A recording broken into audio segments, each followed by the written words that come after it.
What's going on, gentlemen? And in today's video, we're going to be dealing with a woman that claims educated men do not take her seriously. All they want is just to clap the cheeks.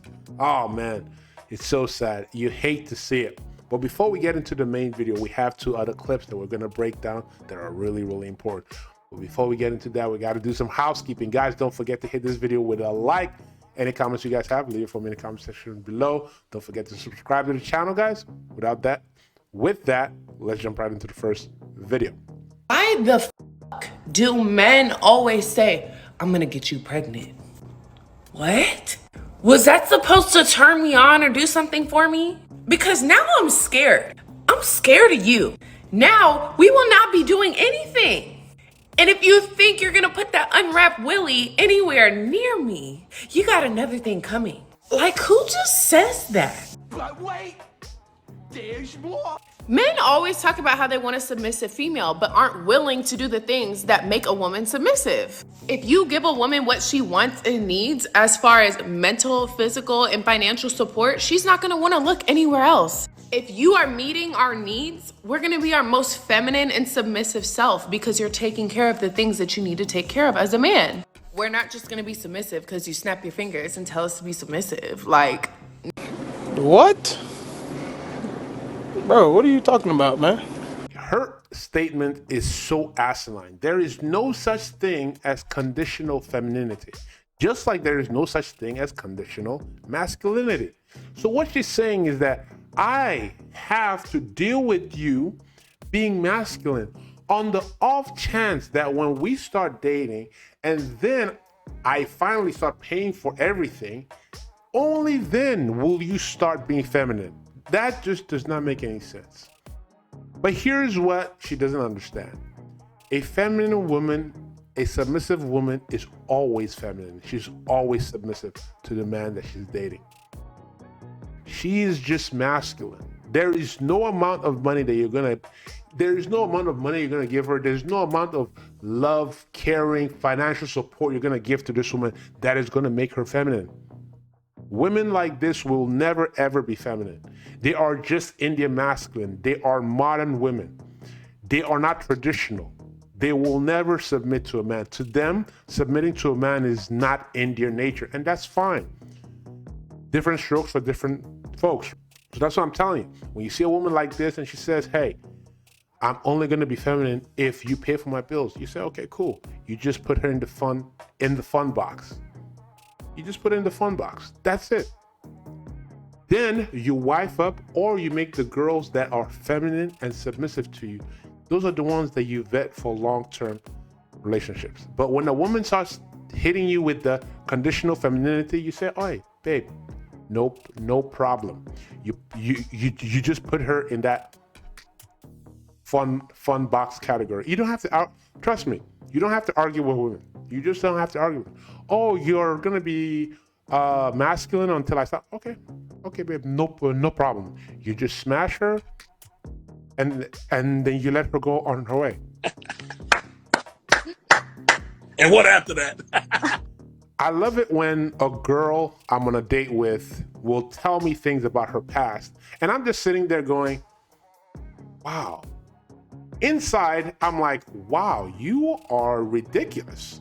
But outside, I'm like, oh, cool, no worries. And that's how you have to be. We live in a world and society where girls now will literally, if you let them talk, they will tell them themselves.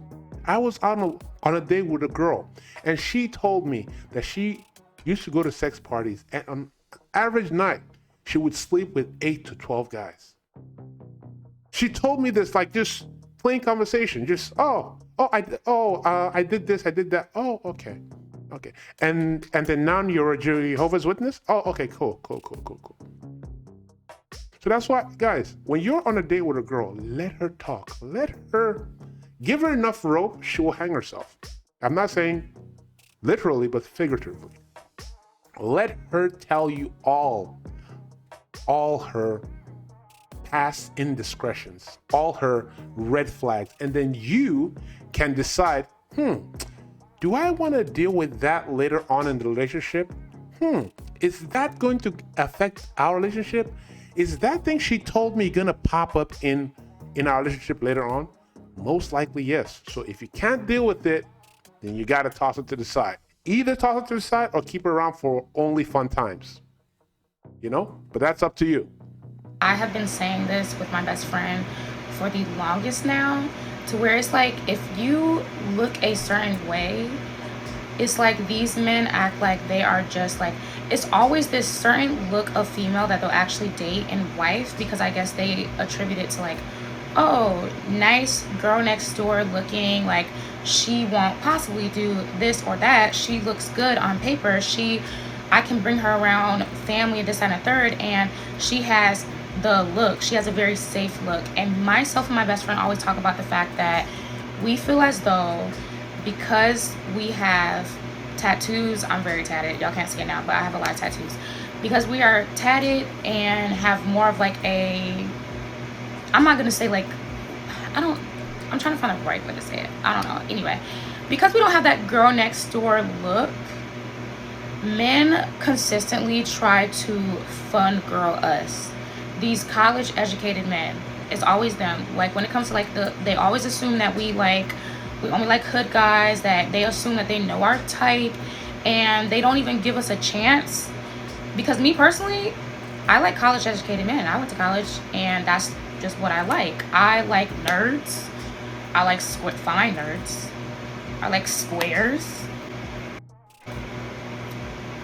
But these men always assume that my type is like, oh, I see she's tatted, she like hood, that's a hood, like, and I'm just like, why do y'all keep doing that? And then not only keep doing that, but then you keep trying to put us in this fun girl category, and the fun girl is this category where it's like, I enjoy having fun with you, but I would never wife you. You don't have the look of somebody that I would consider a wife. And it's like, what does a wife look like? Because just because somebody looks like your girl next door does not mean she's a good person. It's not mean that she's automatically educated. Me personally, in a nice way, I make a lot more than a lot of the girls that they consider like, oh, like successful and stable and have like this great image. But I don't work a job that is like conventional, to where it's like, oh, well, I can brag about what kind of job she has. So they just always want to fun girl me.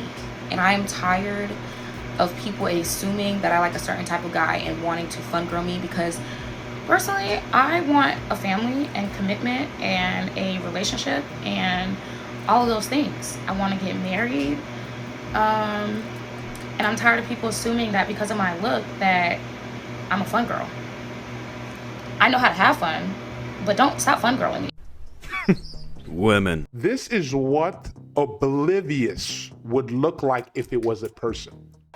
This woman in the clip is what oblivious would look like if it was a person. How doesn't she understand that a man that has been well educated, has worked on, building his reputation to a stellar status, his reputation is on point, why would I want to tarnish that by wifing up a dancer? By the way, she's a dancer. She's an exotic dancer. Why would I want to ruin my reputation by dating a dancer? I don't care how much money you make from dancing. You're a dancer. You literally will dance for anybody that gives you money. Why would I want to take you to my family? Why would I want to introduce you to my family? Why would I want to take you to any of my business functions, to meet any of my business partners? Why would I do that? So that my family can look down on me? So that my business partners can look down on me? So that society can laugh at me? Women like this don't understand that most men, we pride ourselves in our reputation, in our honor. We pride ourselves in having the respect of our community. I don't want people to look at me I don't want people to have no respect for me because your woman is a representation of you. Plain and simple. The only people that wife up dancers like this, exotic dancers, are usually like rappers, and I don't know, entertainers, I guess. But any man that is educated and understands that he's trying to build a legacy, or any man trying to build his legacy, why would I tarnish my legacy by having a woman that is a dancer or a professional choreographer, which a lot of them are. A lot of dancers also do the professional choreographers on the side. So why would I want someone like that to bear me a son or a daughter? Why would I want someone that is of a low quality? Now, again, I'm not saying she's of low quality, but I'm saying usually dancers are of a low stock. Why would I want a woman of low stock to bear my children? I want to have a great legacy, and I cannot have a great legacy if the woman that bears my children is of low stock. Think about it. Kings of old, did they have children with peasants, or did they have children with queens? It's the same thing. If I'm a high value man, I want to have kids with a high value woman, a woman of high quality. Women like this are going to remain single. They're not, and the sad part about it is that they're not going to realize it until it's too late. Guys, that is the video for today. If you haven't already, guys, go ahead, hit that subscribe button. I really want to know what you guys think in the comment sections below of the clips that we watched today. I love interacting with you guys. Guys, do not forget to hit this video with a like, hit that subscribe button. With that, guys, I'll see you guys in the next one. Peace.